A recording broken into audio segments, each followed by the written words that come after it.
So you're watching the US Open and all of a sudden the commentators and the player start going crazy over one single point. And you're looking at this point and it sounds exactly like the others. Maybe the score was 30-40 and maybe it's 30-40 again. Why is this point different? Well, here's what no one tells you about tennis scoring. Not every point is created equal. Let's break this down in an example. You and I are playing a match and the score is 30-40.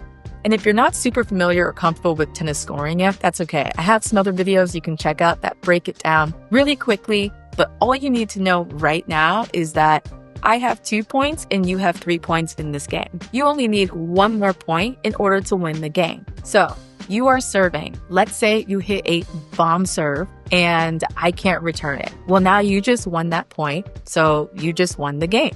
Let's replay that. And we're going to make one slight tweak to the context. So this time the score is still 30-40 or 2 points to 3 points.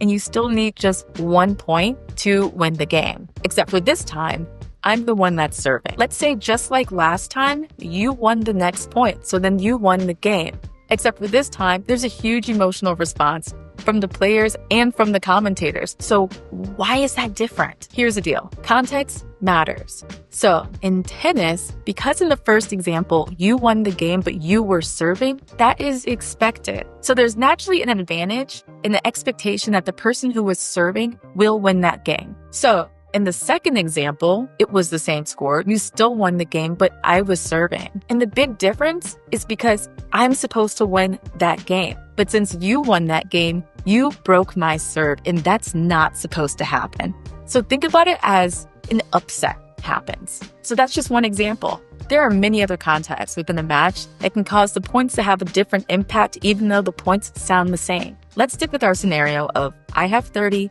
you have 40. So again, 2 points to 3 points, and you still just need 1 point in order to win the game. Let's say this is the very first game of the set. So sure, you won the game, and that's great. Except for it doesn't really decide much of anything, right?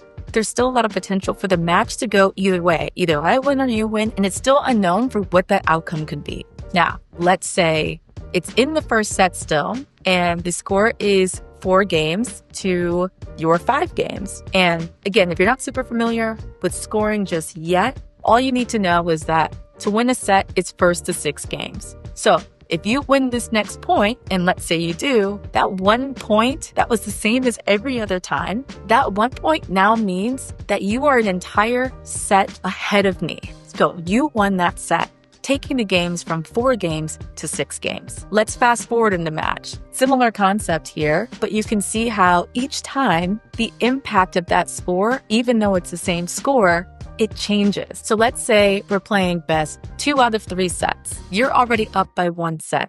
And the score is I have 3 games and you have 5 games. The score within that game is 30-40. You win that next point, and just like that, the match is now over. So that 1 point difference can make all of the difference in the world. And those are just a few different ways in which that particular score could play out. Now, 34 isn't the only score that does that. There are lots of scenarios in which 1 point difference can make all the difference in the world. So now when you hear people celebrating or people getting really upset during a match, now you know why. And that's it.